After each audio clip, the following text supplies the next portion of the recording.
Welcome to the Evelyn Y. Davis Studios at the National Press Foundation.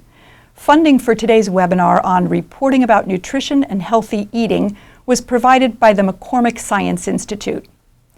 Journalists reporting about nutrition today have a huge responsibility. As a nation, we're obese. As families, we're hard-pressed to sit down together for dinner, and the government system of regulations and guidelines around food can be confusing. We'll try to sort out those issues right now.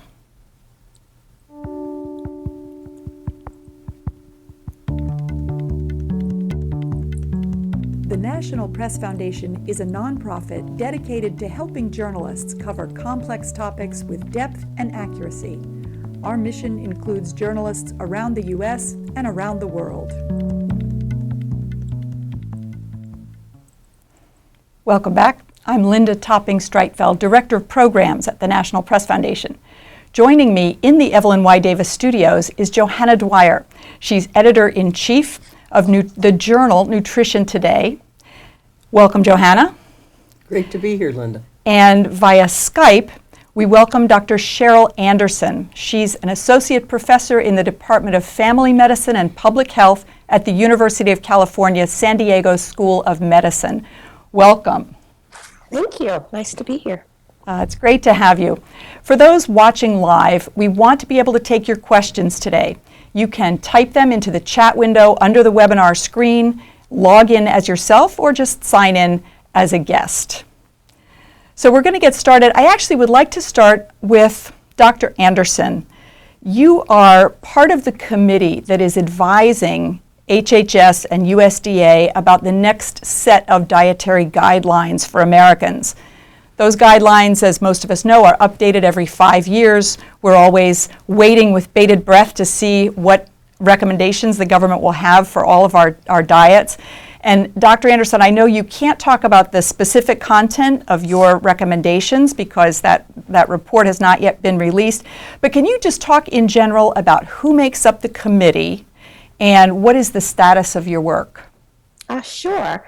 So the 2015 Dietary Guidelines Advisory Committee was a 14-member committee made up of professionals from across the country who are doing research or programmatic work in nutrition, public health, medicine, and related fields.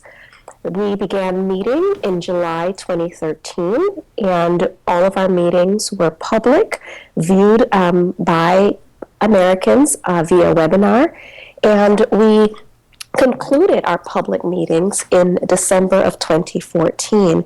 As is customary with the dietary guidelines, we allow the public to comment on the process. And so we took public commentary from the very first time we started meeting and took our last set of public comments back in December of 2014. The public does this by sending written and oral comments through to the committee, which we then review and deliberate upon throughout our meetings. We also consult with experts around the country, some of whom come in to speak at the public meetings, and those would be, televised or viewed by webinar, just as the other committee deliberations are. And then others consult with us via teleconferences along the way. Our 2015 report has been completed. We reported on our recommendations and conclusions at our December meeting, and our report has been forwarded on to the Secretaries of Agriculture and Health and Human Services. So right now we're waiting for the secretaries to deliberate on our report and provide the final dietary guidelines. And is there going to be an additional opportunity for the public to comment before the guidelines are released? Public comment has now ended. Okay, so people can still do that. We actually have, if my colleagues in the booth can put it up, a slide that shows the web address for the health.gov website. From that page, you can find links to all of the webinars that are public. You can actually hear the discussion and deliberation that the committee has been working on for a year and a half now, I guess.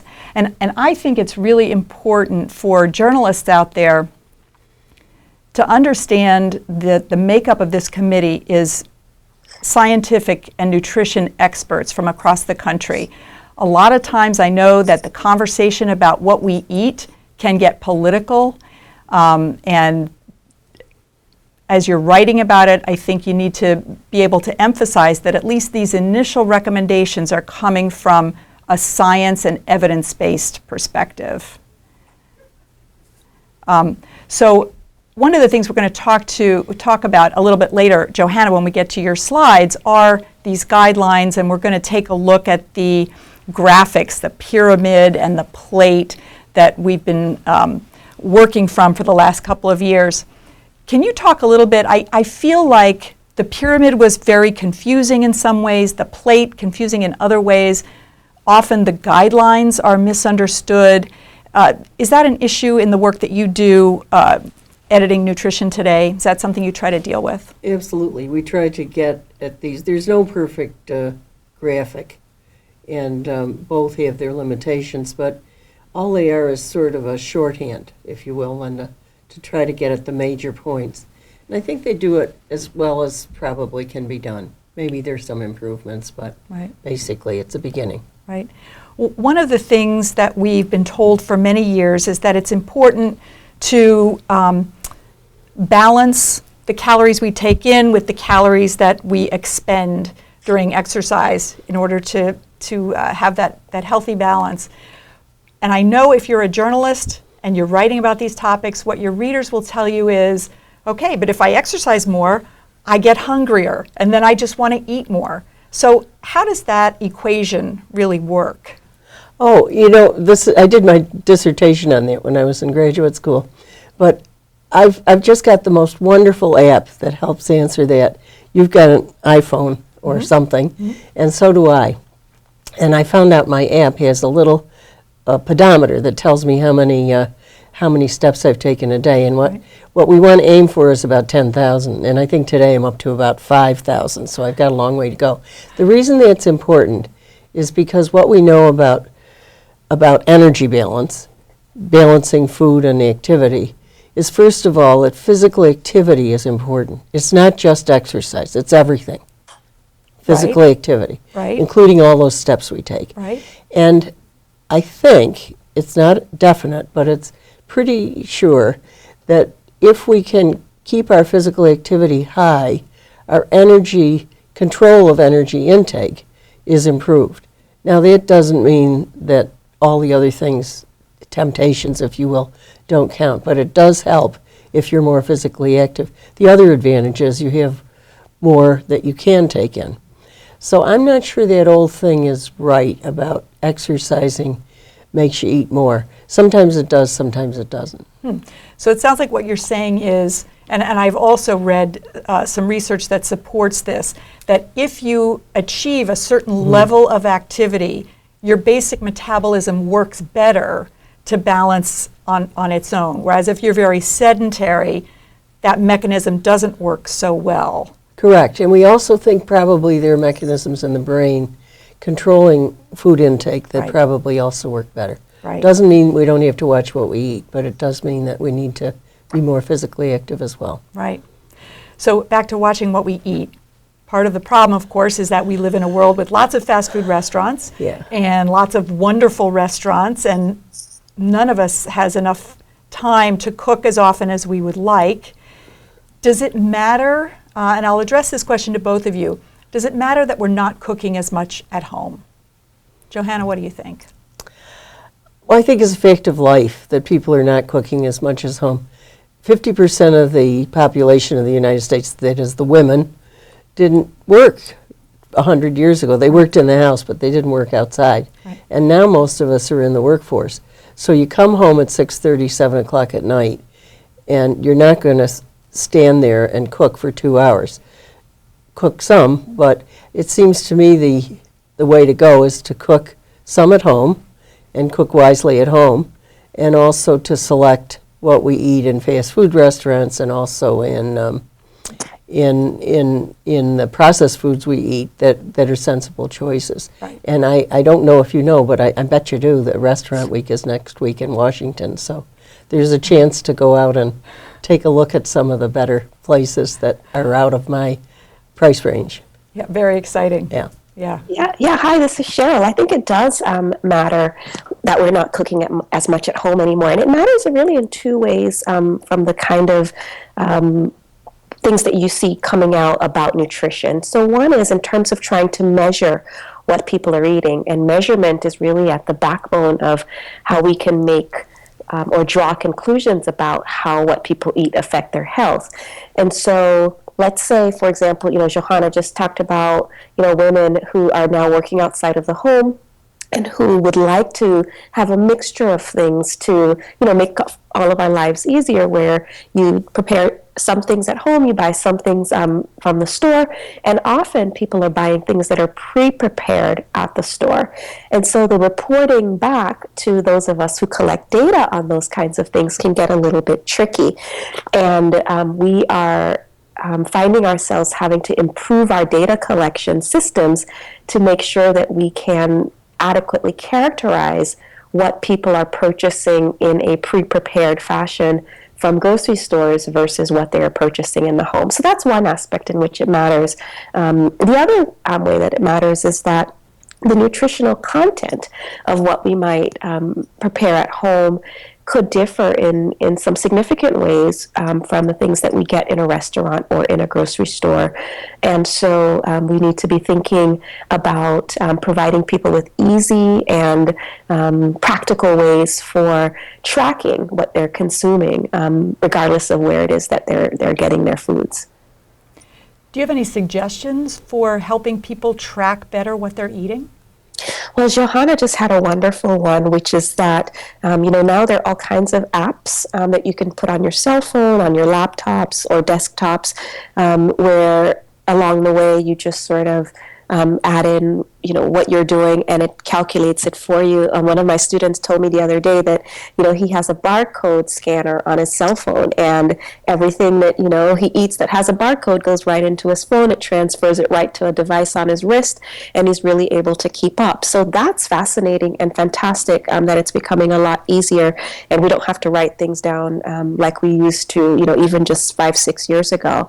So that's one. The other is that, and I know there's some work being done from our regulatory agencies on this, is we could provide people with good, clear labels, informative labels, easy to comprehend, with the kind of information that they need around the things that we all would like to track. And that would also help with the monitoring. Very good. I think that's a good segue. Johanna has brought some slides, and these slides are going to talk a little bit about labels. And they're also going to give us some idea, as we talk more about cooking at home, and especially cooking for health. Some of us may still have that cliche in our minds that, healthy food is that bland, steamed vegetables and baked chicken. Rubber chicken. And rubber chicken. So Johanna, you've got some more information about how we can use spices at home and some of the good ones to improve cooking and the history of spices. Why don't you go ahead and show your slides? Okay, I'll show a few. Just stop me whenever you want. Sure. Here are my disclosures. Oh, this clicker isn't working. Let's see. Can you get it to work? Jenny, maybe you can advance slides for us because we Thank you. Those are my disclosures. Next slide, please. What I thought I'd do, Linda, but just stop me whenever you want, talk a little about the history of spices and herbs, because there's some interesting things about, we went from a very strong sort of diet to one that's very mild compared to the rest of the world. Talk a little about what's up today, some research, and then some opportunities. Next slide, please. Just on the history, and we can make this awfully fast. The basic point is that for years and years, for many, many millennia, ancient civilization used a lot of spices and herbs for a lot of different reasons. One was taste. One was maybe some of these spices are preservatives so that they were useful when you didn't have refrigeration, and probably also for medicinal power. today, there's a renaissance of interest in these things. Next slide, please. There are a whole bunch of things in the literature of ancient civilizations that some of these are on this slide that show some of the many different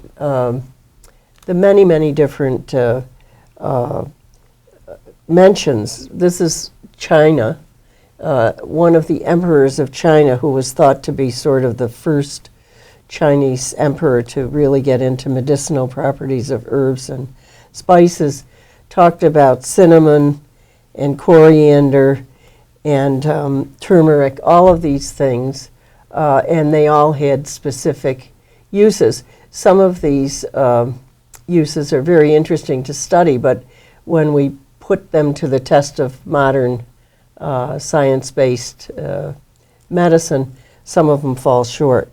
But it is interesting that in ancient times they were used. Next slide, please.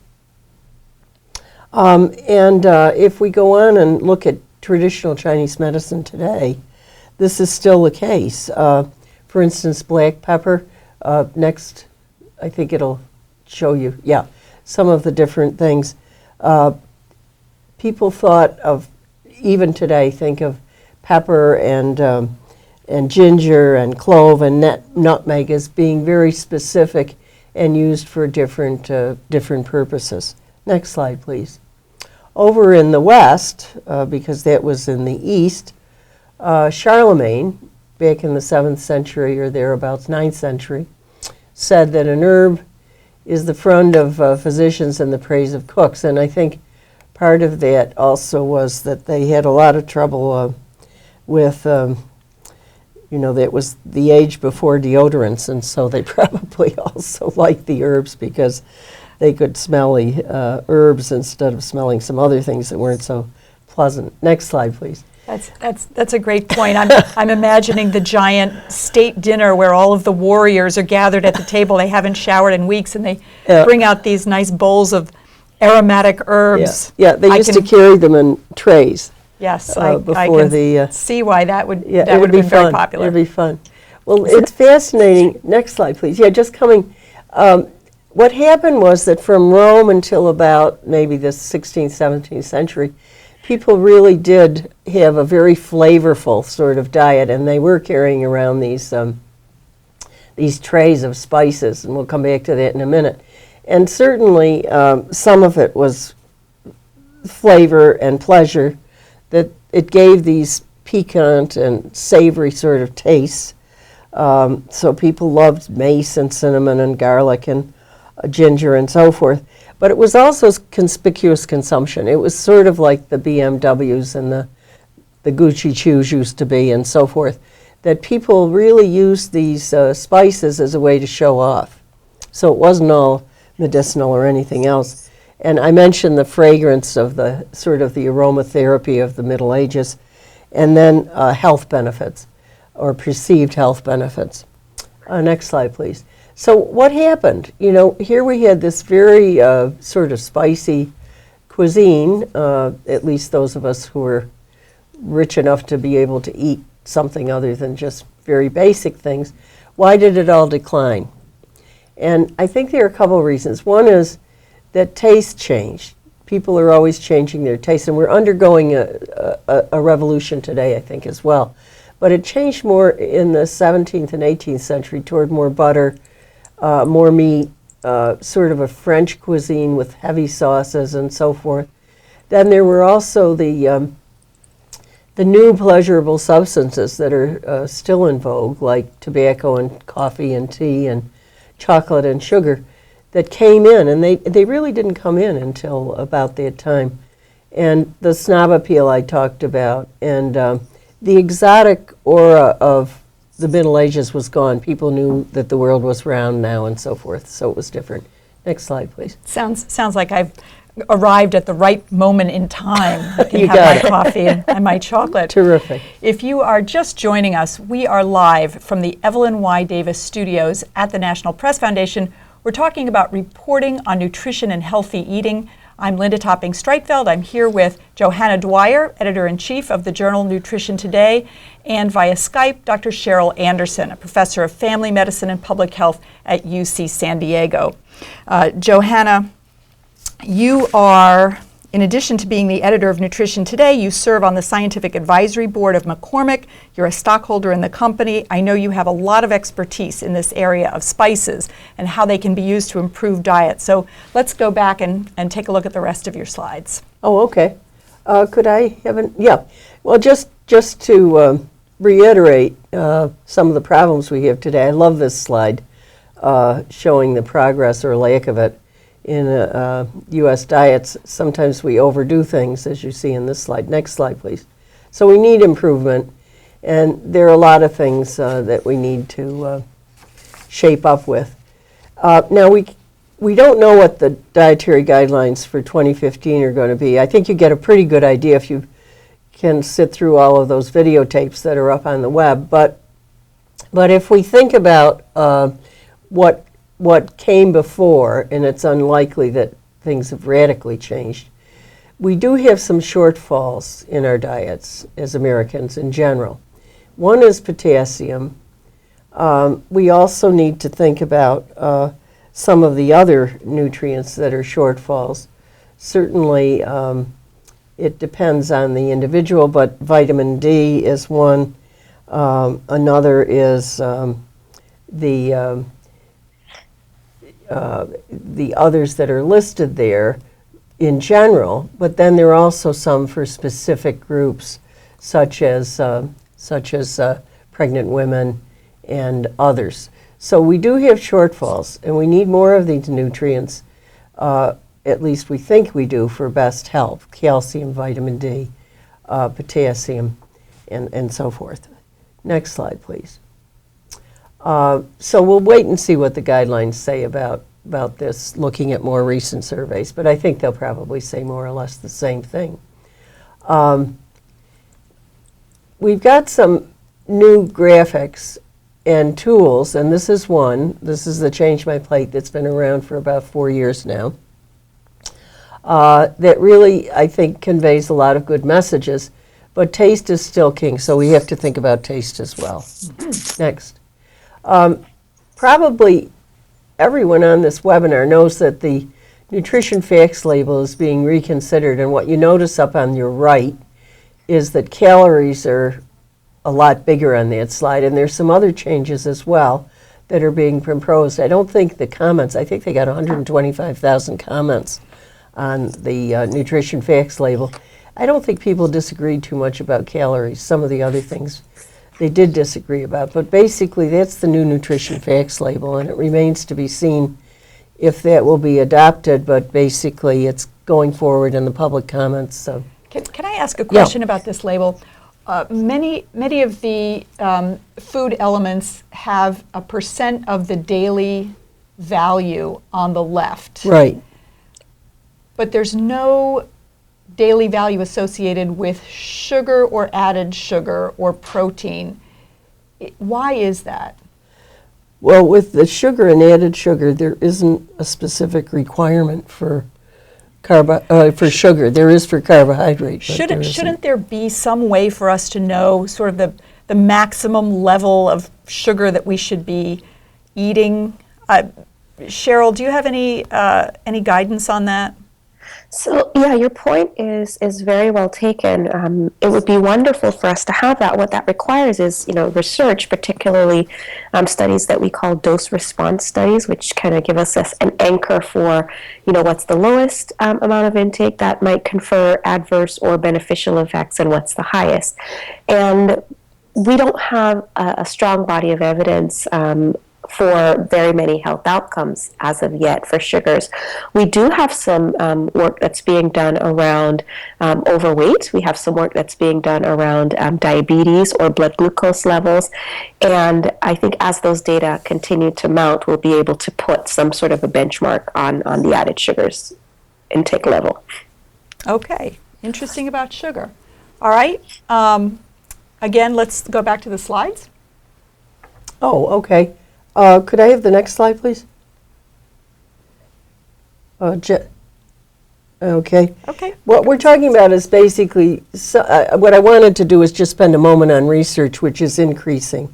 And today, we're trying to clarify the culinary uses as well as the active constituents and physiological functions of herbs and spices. And there's a lot that's funded by NIH and by the McCormick Science Institute and a whole bunch of other groups as well. The interesting thing to me is that the culinary uses are one thing. The spices and herbs, they're interesting and I think very useful, and I have them in my kitchen. The uses in dietary supplements are quite another thing. What they're using there is extracts and sometimes very specific constituents of these herbs. For instance, in pepper, we all have black pepper, they'll use piperine, which is one of the active components there. In the clinical trials that are being done by NIH, we've just been working on that in the work I do. So it's interesting that it's quite different. So the dietary supplements are completely different than the culinary uses. I think that's very important to know. Yeah. That those are very, very different. And Cheryl, I know you're involved in some of this research on certain additives. Is this a good time for you to talk about your research on sodium? Sure. So Johanna just gave a wonderful and really interesting summary of the history and value of spices and the changes in their use over time. And, we are in an age where our research is sophisticated enough where we can be thinking about how spices and herbs might help us address the nutrients of concern. Johanna mentioned potassium, for example, which we know comes mostly to the American consumer through fruits and vegetables. A portion of our diet that may be more, we can entice people to consume more of, were they more flavorful. She also mentioned taste, being a key driver for some of the things that we eat or we don't eat. Similarly, with things that are overconsumed like sodium, our research group has been thinking about how dietary change could be more effective if people were able to have more flavorful foods when salt's removed, and could spices and herbs facilitate that? So, we just completed a study in Baltimore, Maryland, where we did a clinical trial, randomized individuals to continue to lower their dietary sodium intake by just giving them the typical handout educational packages that one might receive if they were to go in and interface with a healthcare professional or a nutrition professional. Or we prepared and provided foods for them that were flavored with spices and herbs. We had them come in and talk with us about changing their behaviors, their cooking practices, engaging in cooking demonstrations with us, showing that they had replaced some of their own traditional recipes with some key and fun and likable and sustainable spices and herbs. And we found that we were able to see at the very end of the study a 1,000 milligram per day difference between those individuals who were focusing on putting more spices and herbs into their repertoire than those who were just doing it without the behavioral intervention that we had put together. So that was actually quite promising. Some of the things that we did that we thought were really neat in preparing the foods were we would create these rubs, and we'd put some olive oil, add a bit of coffee extract, some cherry extract, a bit of smoked paprika and smokehouse pepper, and it was when we used it on various meats and other products, people just raved about the amount of flavor that was coming through in those foods. We made a grilled cheese sandwich, something that if you were trying to watch your sodium intake, again, you may be very cautious or sort of have that as something that you may not consume as much. But once a week, we were able to provide them with a grilled cheese sandwich because we used an unsalted bread. We spread olive oil that had been flavored with garlic powder and some Italian seasoning on that bread before grilling it. And again, a wonderful flavor emerged and people really liked it. And we had marinades with lime juice and black pepper, garlic powder, smoked paprika, onion powder, honey, and these things, went over really, really well. So, we're not using super exotic spices and herbs here, but we are encouraging people to try new things like the coffee extract or the cherry extract and that smoked paprika, and mixing them around in fun and really flavorful ways. And that worked out very, very well. So I was very excited about that work. It got previewed at an American Heart Association meeting recently. It was one of the top abstracts. I mean, people were really responsive and embraced the science. So we look forward to seeing that published in the peer-reviewed literature soon. That's great. Did you say it's going to be published soon? So people who wanted to look it up should look for it in the next few months? Yes, so that's a great question. So the science of it all, which is not going to really highlight some of the things that I just mentioned to you about how we actually flavor things in a very comprehensive way. That scientific piece will hopefully be published very soon. It's under peer review right now with some very good response to it. However, we'd like to put together a companion piece that we'll likely publish separately that'll really describe what those strategies were that our dietitians and study staff put together, so that if people wanted to try and do these things at home, they would be able to. Yeah, that's great. It sounds like this was research that really had two good outcomes. One, you reduced sodium, and two, you came up with some great recipes. I'm definitely gonna go home and try the grilled cheese with olive oil and Italian spices, because that sounds so delicious. Yeah, it sounds fantastic. That's good. Linda, there are a couple of others that have been published already in that supplement that's up on the web. One was by Jim Hill at Colorado. Right. And I know there's also work being done in Reading in the UK. So they've been trying to do. There's several studies that have been trying to look at different foods and then put the spices and herbs in. The problem is you have to do a test, as I learned years ago with a recipe for curry that one of my Indian friends gave me, and I didn't test it first, and it was very, very hot. Yeah. So we have to do The test we have to kitchen do is a important. test. Yeah. The Absolutely. experiments are important. I want to get to some of the comments that are coming in now. I really appreciate, we have some very engaged folks online. First, from Elise, asks about research she's recently read that suggests that some of the devices and apps that we talked about earlier, and which all of us feel very enthusiastic about, but apparently there's been some studies showing that they don't do a lot to change behavior. So the question is, how do you, the devices are sort of the beginning, but there has to be more to actually motivate people to change their behavior. Do either of you have any comment or ideas about that? Yeah, well, just to start, and I'm sure Cheryl's got a lot of ideas, but those devices are like the 10 Commandments. They're there, but a lot of people don't obey them. And the thing is, you have to look at the device and keep track of it, like the pedometer.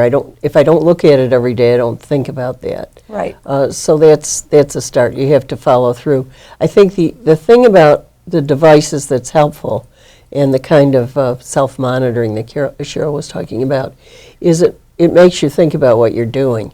And then that's the first step. The second is doing something about what you're doing if you're not doing what you think is best for your health. Right.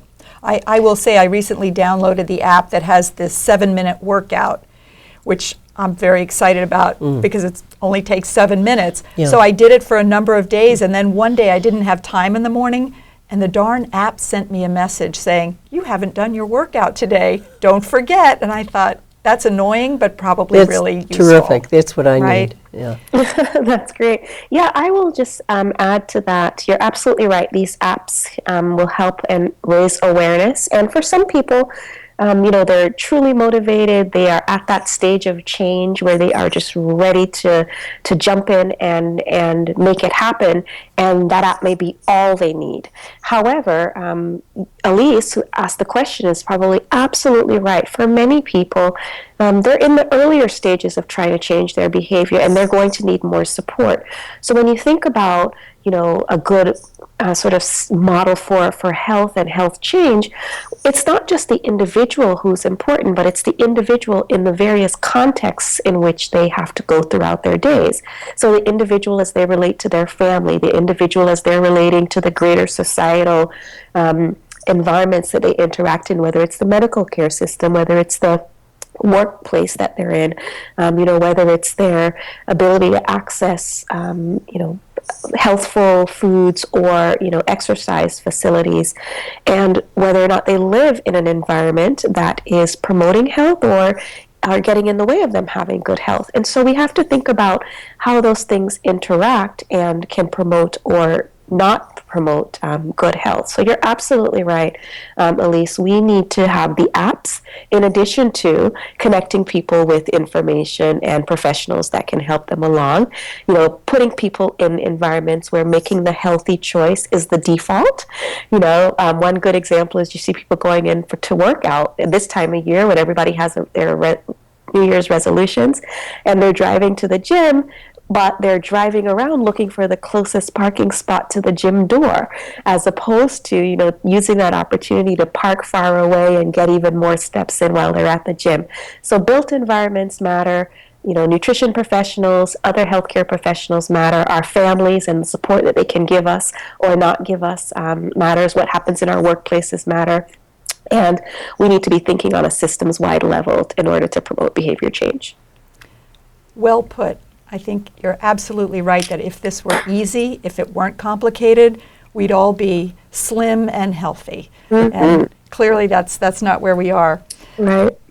Tara comments that there's a lot of science verifying the idea that herbs have medicinal properties, and she mentioned something interesting. I think there's a lot of emerging science. Yes. Yeah, it's not defined, at least the studies. I think there are 30 clinical trials going on right now on this, but it's emerging science. It's not definitive enough to be taking most of them for medicinal purposes, right, in my opinion. And I appreciate your pointing that out. So what Tara's saying is that apparently in Germany, there's an agency that is the equivalent of our FDA. Commission E. Commission E, which reviews and approves herbal medicines and so forth. We don't have anything like that in the U.S.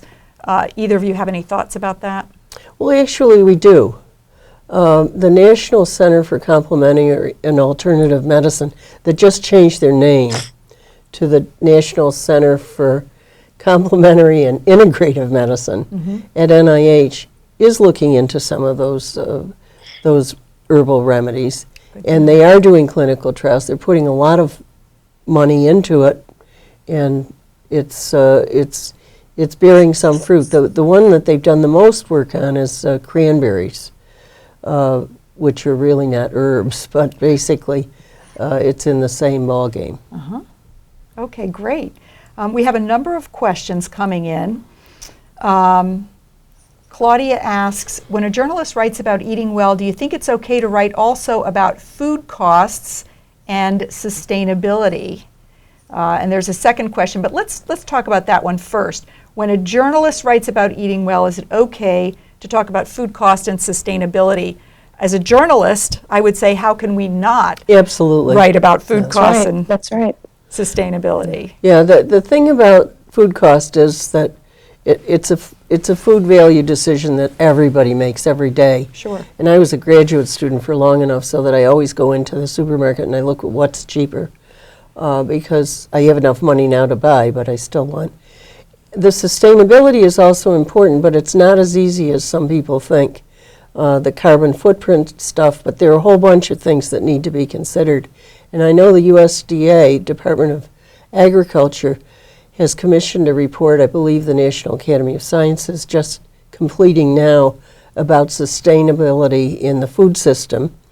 And I know that they've also convened some expert panels that focus on sustainability, where the real experts are dealing with these issues. Right. Yeah, I'd also like to add that it is absolutely responsible reporting in my mind to think about both of those issues. And when we look at the preponderance of the data around who are the individuals who bear the predominance of the burden around, health conditions that are nutrition related, like hypertension and diabetes and cardiovascular disease and chronic kidney disease, we see that these are individuals from backgrounds where they don't necessarily have access to the best health care. These individuals may come from lower income families, individuals who have lower socioeconomic status, whether that is because of their educational status or otherwise. And in order to reverse and treat and prevent some of those scenarios from even happening in the first place, we do need to think about making foods that are healthful at a cost where people can actually get to them. And it's complex because I'm making the assumption here that if healthful foods were economically feasible for individuals, they'd purchase them and prepare them in ways that would be tasty and attractive and appealing and all. But we have to sort of think of all of that together. Once we make the foods available from a cost perspective, how do we then also provide people with the tools and arsenals that they need to then prepare these foods in a way that are going to be tasty and attractive to them over the long haul. I think that's a great point, and it goes to the question that Kathy has asked, which is how do people who are food insecure manage, if they're using food stamps or they have a very limited budget, how do they manage to have healthy food on a limited budget? Because we know that some of the foods that are least healthy for us tend to be the least expensive, especially on a per calorie basis. That is a complicated social problem that we're probably not going to solve today. But I want to also go to Claudia's second question, which is there enough scientific evidence to write about personalized diets? And I think this is an important question because none of us is identical. We all have our own health issues and our own biology. Do we know enough about how the human body works to be able to prescribe to someone a diet that's going to work best specifically for them? Either of you want to take that? Well, I'll start with an interesting project I know a lot about from the European Union. A professor named Mike Gibney, who's in Ireland, has been doing a big project about personalized nutrition. And they've done some wonderful work over there in terms of getting people to put down what they're eating, and then they do look at their backgrounds and so forth. And every diet has to be individualized to the person who's eating it. Whether we have enough data to be able to use a 23andMe kit or some other kit and determine exactly what our genetic potential is, I don't think that we're there yet. Right. And I think the general kind of advice that the 2010 guidelines have, and I hope perhaps the 2015, whenever they come out, will have, there's some general things that are good for almost everybody. Okay. Who's healthy. If you're sick, they don't apply. Right. I would just add to what Johanna just said that for those of you who were following along as the Dietary Guidelines Committee did its deliberations, you'll see that we looked at various dietary patterns and found that there are many paths to Rome in terms of getting a pattern under which you could still confer a health benefit. And to Johanna's point, I think all diets need to be ones that are appropriate for that person and that they're going to taste good, they're going to be, healthful, and it's going to be appealing to you in the long haul. And it can be done in various ways. And so, whether or not we're talking, a diet for each and every person on the earth versus, a set of diets, in which clusters of us can pick from and have them applied to us, it's certainly not out of the realm of possibility to have something that's tailored. Mm-hmm. Should we, I'm almost afraid to raise this topic, but I think it's important to talk about, should we be aiming at a low-fat diet? What do you mean by low? It's a good question. Yeah, I think moderate moderation is fat makes sense because it's got 9 calories per gram versus 4 or 5 for carbohydrate and protein. And so if we want to be careful about how much energy we're putting in, we can't ignore the fact that fat is there. If you're talking about a diet that's like the Atkins diet or something else that's really low, I don't think you can sustain that over a long time. Okay, Johanna says moderation. Cheryl? Yeah, I agree with Johanna. I think, how people define low is very different. And being on the extreme ends, very often you'll see in the scientific literature, does not usually pan out for health benefits. But you'll also find when you go into the literature that low has very many definitions. And low fat, if we look at saturated fat, for example, has been, from 6% all the way up to 10, 11, 12%. And where to then, say is actually low becomes complex because there is a range. Similarly, when we talk about carbohydrates, you'll see some people characterizing low as 50% carbohydrate, down to sometimes almost nothing. And so keeping energy balance in mind is important. Johanna just mentioned how many calories you get, when you're consuming fats. Keeping in mind the other components of the diet so that you end up with an overall healthful pattern that allows you to get all of the nutrients that you need is key. So anytime you decide to go low on anything in the diet, make sure that's in with an understanding that everything else that you need to get is also present in your diet. So looking again at fats, I know there are lots of different kinds of fat, and we recently read that butter was back, and but we've been told also that the Mediterranean diet is better with more nut-based fats. Does it matter what kind of fat we eat? Sure, it does. I don't think butter's back. I think saturated fat is still something most of us should eat less of. The monounsaturates and the polyunsaturates are probably good. The the sort of plant oils. Mm-hmm. But that's my view, and I think it's supported by the scientific literature. Johanna just made a really interesting point, and that is, when we look at the typical American diet, most individuals can benefit from switching to a healthier dietary pattern of intake. And so, when we, and here, we're talking to an audience who's concerned about reporting on nutrition and health. When reporting is happening, it's really important to think about the full context and not anything in isolation. And so, if individuals are going to, change their dietary patterns to where they prefer to use, butter over a margarine, how much butter are you really going to be using? And does that use of butter allow you to still get those other healthful components, or does it push you over your limit for the fats that you may want to have in your diet and the amount of calories that you may want to have in your diet? Okay, so it's all a puzzle, and it's all about balance. It's all about balance. We've got another comment from Tara, who's talking again about food costs, which we all agree journalists do need to address. Tara mentions the government subsidies that may result in some very processed foods being less expensive than whole produce items and so forth.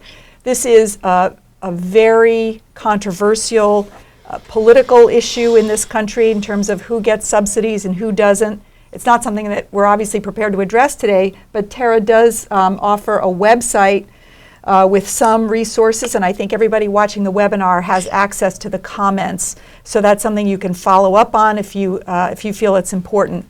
It is a very complicated food system that we have in this country. Yeah, and I think the subsidies are really for commodities, if you're talking about subsidies at the agriculture level. Yes, and I think there's a lot of discussion that it's not for processed foods. Corn subsidies, for example, encourage the use of corn starch and corn syrup in a lot of processed foods, and But again, that's much more complicated than we have time for. We've got I agree. about 10 minutes left. I think we have a couple more slides that we could try to get to until Yeah, sure. while we have a few Bring them more up minutes. If you've got, If we can, If we can get them ask up. for the next slide. where are we? On the clinical trials, it's back to the research, and what you see there is that research is really increasing in terms of the studies that are being done by all of these various scientific groups. Next slide, please.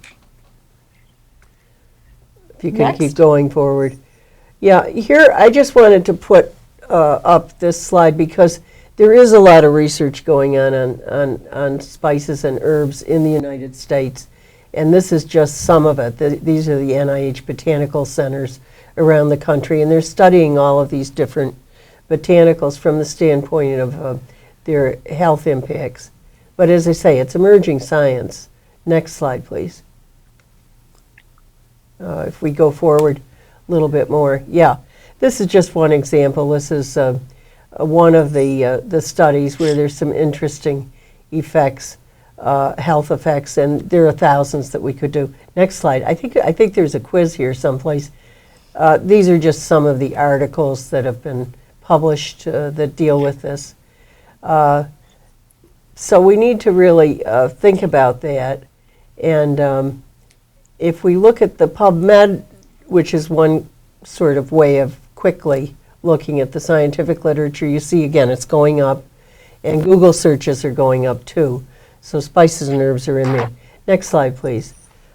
So there's the time is ripe, I think, Linda, for some change. And the question is, how can we fit these things into diets that are helpful, eating patterns that are helpful? And I think people are accepting some differences in their food instead of just that rubber chicken that we all have to eat at banquets. So it's time to try some of these new tastes and make some healthy eating pattern changes more interesting. Next slide, please. Do you want to take a quiz? Oh, you're gonna make me look dumb here. Okay, Go ahead. Go ahead. Can you recognize these plants? Okay, what's that one? You have any idea? Sorry, you got me. I think it's time. Who Next knows? slide, please. I'm waiting for our viewers to weigh in the Yeah, comments. yeah, I you bet need to weigh they're in. much more well educated than I am when Next it one. comes to Try this. the next one. What about this one? Thyme. Yeah, I think it's either thyme or rosemary. Next slide, please. What about this one? It's a toughie. It's delicious in vinegar, tarragon. Tarragon. Yeah. Now, what's this next one? Next slide. What do you think that is?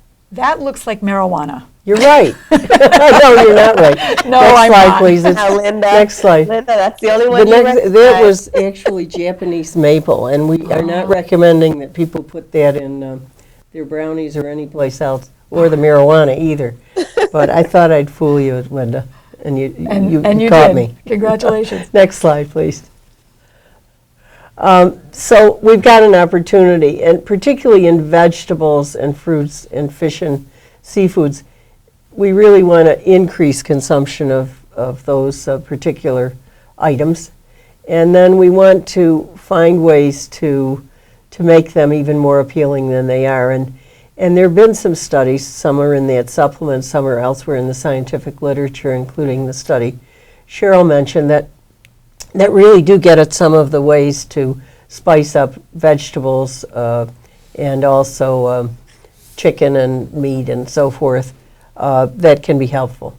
Next slide. All of those look real good to me. Yeah, they are. Well, it's interesting, though, that the studies show that you really have to look at each individual food. Like, for instance, Hill's study showed that they did a great job on meatloaf, they did a great job on meat patties, but when they went to pasta, they didn't quite find the right combination. So more testing would be necessary. Okay. Yeah, it's an interesting sort of thing. Yeah, very good. What we have here is just that people probably know that they're supposed to use spices and herbs to limit sodium, but there's a lot of room for improvement there. I think it's only about a third of people think that and there's a lot more that could could know.